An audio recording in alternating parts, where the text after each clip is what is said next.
Hello friends, welcome back to the channel. Did you know that the way you see yourself could be the single biggest factor shaping your success, happiness, and even your health? In the groundbreaking book Cybernetics, Dr. Maxwell Maltz, originally a plastic surgeon, discovered that transforming someone's appearance often wasn't enough. True change came only when their self-image changed. In this video, we will dive into the lessons of cybernetics, how your mind works like a goal-seeking mechanism, why imagination is more powerful than willpower, and how reprogramming your subconscious self-image can help you unlock confidence, creativity, and lasting success. If you've ever felt held back by self-doubt or wondered how to truly break free and create the life you want, you're in the right place. Let's explore the life-changing ideas of cybernetics. Take an accurate inventory and analysis of your self-image. You act and feel not according to how things really are, but according to the image your mind holds of how things are. You carry certain mental pictures of yourself, your world, and the people around you, and you behave as if those pictures were the truth, the reality, rather than the things they represent. By controlling the image you have of yourself, you will also be able to better control your goals and results, and consequently your actions, which will be aligned with this image. Everything depends on the meaning you attach to an experience. 5 different people can give 5 different meanings to the same situation. A successful entrepreneur sees failure very differently than an average entrepreneur. Some give up, others become more determined than ever. Creative imagination is not something reserved for poets, philosophers, or inventors. It is part of every action we take. Imagination sets the overall framework on which our automatic mechanism works. We act or are compelled to act not because of willpower, as is commonly believed, but because of imagination. This is why many athletes visualize their performance before the game, seeing themselves achieving the results they want. The power of imagination is very strong, as we have seen in the works of Neville Goddard. The goal of self-image psychology is not to create a false self that is all-powerful, arrogant, and egoistical. Such an image is just as inappropriate and unrealistic as the inferior self-image. Our aim is to discover the true self and to bring our mental pictures of ourselves more in line with the objects they represent. Set aside 30 minutes each day when you can be alone and undisturbed.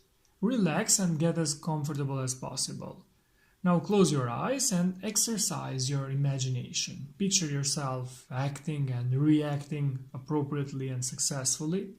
It doesn't matter how you acted yesterday. You don't need to force yourself to believe that tomorrow you will act ideally.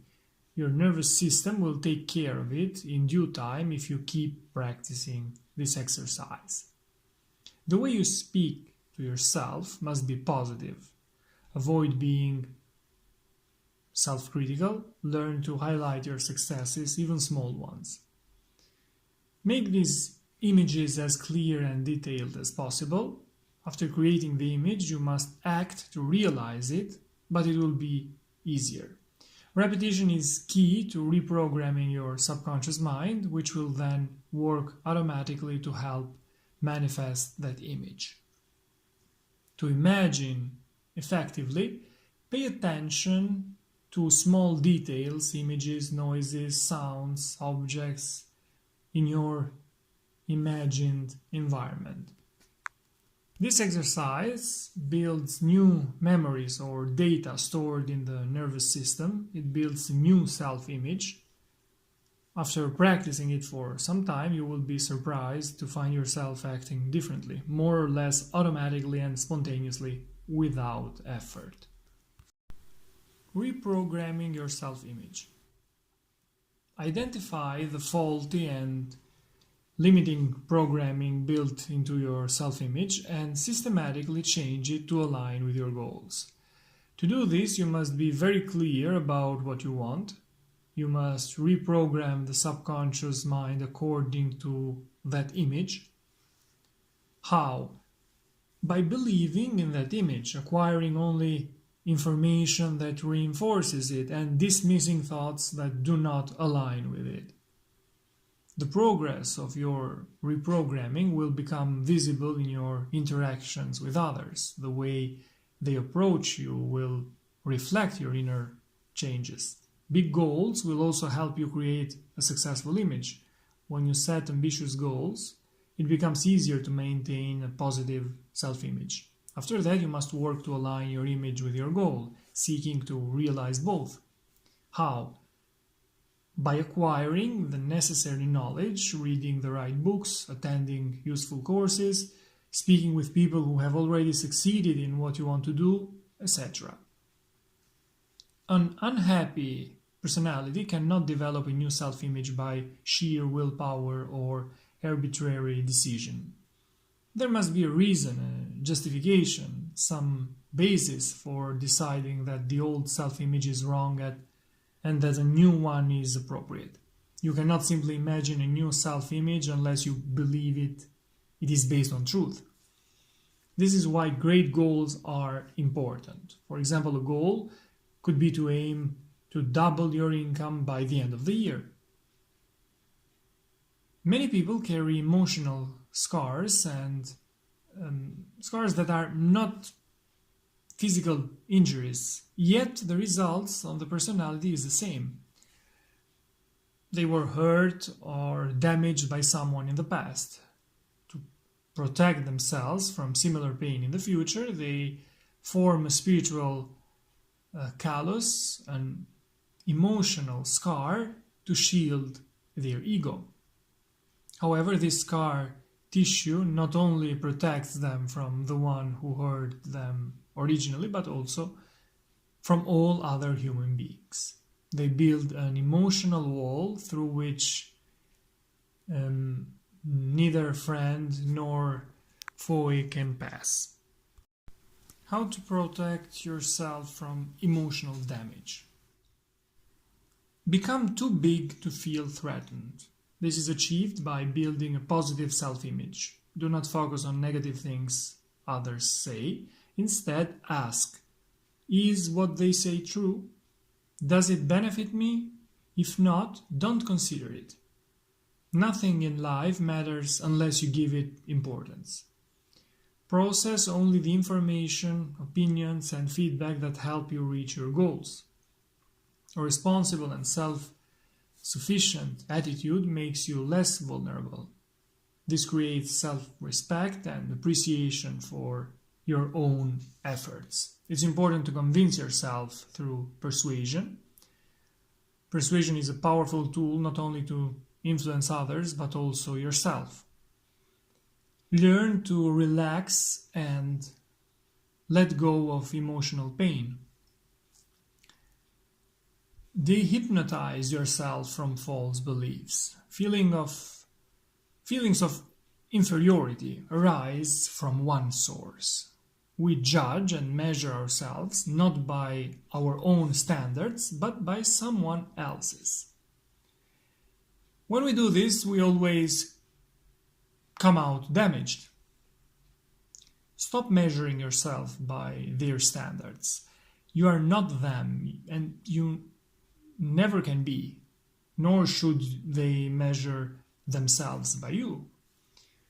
Once you see this simple and obvious truth, accept it and believe it. Your feelings of inferiority and at that moment will disappear. Physical relaxation plays a key role in dehypnotizing false beliefs and also in the dehypnotization process. Imagination. Use your imagination to reprogram and manage your self-image. Understanding self-psychology can mean the difference between success and failure, love and hate, bitterness and happiness. Discovering the true self can save a failing marriage, revive a shaky career, and transform those crippled by personality failure. On another level, discovering your true self is the difference between freedom and the compulsions of conformity. When you care too much about what others think, when you become overly concerned with pleasing people, or when you are too sensitive to disapproval, you create excessive negative feedback, inhibition, and poor performance. Don't ask yourself in advance what you should say. Just open your mouth and speak. Improvise as you go. Don't overthink it. Often the best speeches come from the subconscious mind. Little preparation is needed. This happens to each of us. We often focus on what we prepared, and the reasoning flows naturally. Don't overplan. Don't think too much about tomorrow. Don't think before acting. Act and adjust your actions as you go. This may sound radical, but it is the way all servo mechanisms must operate. We will look at these mechanisms more in a more detailed way in a few minutes. Stop criticizing yourself. A demanding person constantly indulges in self-critical analysis. After every action, no matter how simple, they say to themselves, "I wonder if I should have done that." After finding the courage to say something, they immediately think, "Maybe I shouldn't have said that." Get into the habit of speaking louder than usual. This can create an internal shift that helps convince you not to repeat the same mistakes in attitude and thinking. Let people know you appreciate them. This will improve relationships and make criticism easier to digest. Find a goal worth working for, or even better, a project. Decide what you want from a situation. Always keep something ahead of you to look forward to work for, and to hope for. Look forward, not backward. Develop nostalgia for the future instead of the past. Basic principles. Number 1, direction. Use your imagination in harmony with your self-image to communicate effectively with your servo mechanism, so it works as an automatic success mechanism, constantly moving you toward your goals, including steering you back on course when you face obstacles. Obstacles are fears, indecision, disappointments, and negative feelings linked to past experiences that often cause regret. There is no difference between what the conscious and subconscious want, because the subconscious accepts as true all beliefs, thoughts, and perceptions of the conscious mind without filtering them, and works with the infinite energy of the universe, or infinite intelligence, as Napoleon Hill called it, to realize whatever we believe. If our self-image is negative, the subconscious will take this belief from the conscious mind and work to realize and reinforce it. We must therefore first consciously change our image, reprogramming the subconscious mind, which will then align with the new image. Soon you will see everything begin to change. You will attract people, situations, and opportunities that are aligned with your new self-image. You will attract people who share a similar image of themselves. It is no coincidence that the rich associate with the rich and the poor with the poor. They carry the same self-image. Understanding. Seek true information about yourself, your problems, other people, or the situation, whether good or bad news. Adopt the motto, it doesn't matter who is right, but what is right. Courage. Be willing to make mistakes and endure some pain in order to achieve what you want. Do not underestimate yourself. You have the resources, but you will never know it until you act and give them a chance to work for you. Charity. Cultivate a sense of appreciation for people. See the world as a peaceful place worth creating services for. For these services, you will be rewarded. Life is give and take. You cannot keep taking. Even better is to give first before receiving, showing that you already know you will receive. Charity is the best example of this principle. Take the time to stop and think about the other person's feelings, perspectives, desires, and needs. Act as if other people matter and treat them accordingly.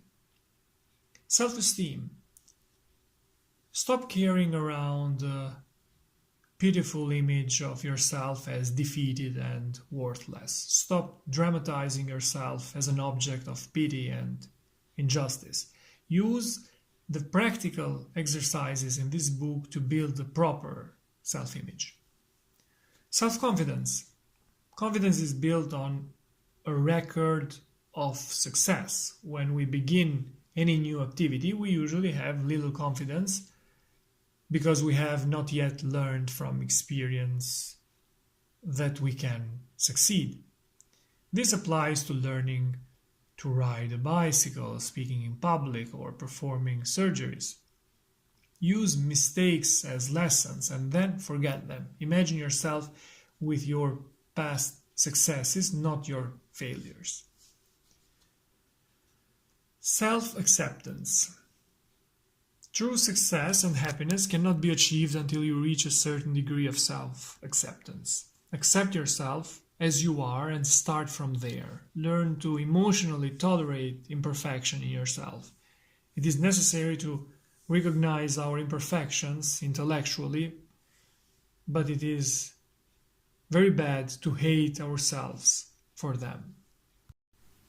Finding solutions. Servo mechanisms are built to automatically steer toward a goal, target, or answer. This does not mean you become a machine, but that the brain and body function like one, something you can guide. This creative automatic mechanism within you can only work one way. It must have a target or goal. There are two types of goals. When the goal or answer is known and the objective is to reach it or achieve it, or when the goal or answer is unknown and the objective is to discover or locate it. Both are essential for moving forward and reprogramming the subconscious mind. The failure mechanism is an important concept, and Maltz teaches us how to make it work for us instead of against us. And there are several interesting concepts. Frustration, lack of confidence, futility. Frustration arises when an important goal cannot be achieved or a strong desire is thwarted. Chronic frustration often means our goals are unrealistic or our self-image is inadequate, or both. Aggressiveness. The failure type personality does not channel aggression toward valid goals. Instead, it turns destructive into ulcers. High blood pressure, worry, excessive smoking or overwork, or directed at others as irritability, rudeness, gossip, etc. Insecurity. This comes from a belief in inner inadequacy. Since humans are goal-seeking mechanisms, the self only fully expresses itself when moving towards something. Progress toward the goal allows you to measure results and overcome insecurity. Loneliness. Doing things with others and having fun together helps us forget ourselves. In conversation, dancing, playing, or working toward a common goal, we become interested in new things and escape our shell. Developing social skills increases happiness, not only because it enriches you, but also because it shows care for others, making them feel good with you. Indecision. Albert Hubbard said, "The greatest mistake a man can make is to be afraid of making one." Indecision avoids responsibility, either by postponing decisions indefinitely or by always having a scapegoat ready to blame. Resentment. This means resenting others' success and happiness because it proves life has treated you unfairly. Resentment is a way of making failure palatable by explaining it in terms of injustice. But resentment is not caused by others, events, or circumstances. It is your emotional response. Only you control it. Convince yourself that resentment and self-pity are not paths to happiness and success, but to defeat and misery. The void. A person with the capacity to enjoy life still finds pleasure in simple things and in any material success they achieve. When this capacity dies, one finds joy in nothing. Emptiness shows you are not living creatively. You either lack a meaningful goal or you are not using your talents and efforts to pursue one. How to use negative thinking? We are sensitive to negativity only insofar as it warns us of danger. Recognize it as something undesirable, something we don't know, something that doesn't bring true happiness. Then take corrective action immediately and replace negativity with its opposite, positivity, through the success mechanism. How to acquire the habit of happiness? The measure of mental health is the willingness to find good everywhere, said moralist Ralph Waldo Emerson. Here are some affirmations to repeat daily for the next 21 days to improve your emotional state. I will be as cheerful as possible. I will try to feel and act a little more friendly toward others. I will be a little less critical and a little more tolerant of others, their faults, shortcomings, and mistakes. I will give the best possible interpretation to their actions. As much as possible, I will act as if success were inevitable and as if I already possessed the new personality I want. I will practice acting and feeling like this new self. I will not let my opinions color the facts in a pessimistic or negative way. I will practice smiling at least 3 times a day. No matter what happens, I will react as calmly and intelligently as possible. I will completely ignore and shut out all pessimistic and negative facts that I can do nothing to change. Using the servo mechanism.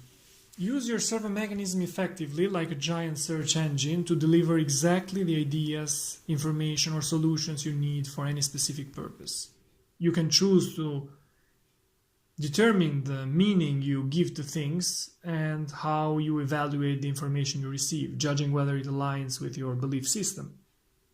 How to use the power of rational thinking? Ideas are not changed by willpower, but by other ideas. So ask yourself, is this belief based on fact or an assumption or on a false conclusion? Could I be wrong about this belief? would I reach the same conclusion about another person in a similar situation? Why should I continue to act and feel as if this were true if I have no good reason to believe it? Relax and let your success mechanism work for you. Too much effort to force spontaneity destroys it. It is far more effective to simply define your goal and end result. Imagine it clearly and vividly, then capture the feeling you would have if the goal were already accomplished. After that, act spontaneously and creatively using the powers of your subconscious mind. 5 rules to unlock your creativity. Analyze your worries before worrying. Ask yourself if they are useful. Don't wrap your head before it is broken. Develop the habit of responding consciously to the present. Be engaged by what happens, the people you speak with, what you learn, and new experiences. Do not ignore them. Try to do one thing at a time. Sleep on it. Stop dwelling on your worries. Relax and sleep. Revisit the problem the next day. You will think more clearly. Relaxation allows creativity to emerge and makes you more present. Relax while you work. Take short breaks. Pause for a few minutes and perhaps grab a cup of coffee. Don't work 3 to 4 hours without interruption. Last but not least, how to stay productive during times of crisis. Practice without pressure. Crisis builds strength. The secret lies in the attitude of accepting the challenge without fear and spending your strength with confidence. This means keeping an aggressive, goal-directed mindset rather than a defensive or negative one. Tell yourself, whatever happens, I can handle it, or I can make it happen, instead of, I hope nothing happens. What is the worst that can happen? Careful examination will show that most everyday crises are not matters of life and death, but opportunities to advance or stay where you are. These were my notes on Maxwell Maltz Cybernetics. This book teaches how your mind works like a goal-seeking mechanism, why imagination is more powerful than willpower, and how reprogramming your subconscious self-image can help you unlock confidence, creativity, and lasting success. Thanks for watching. See you in the next videos. Take care.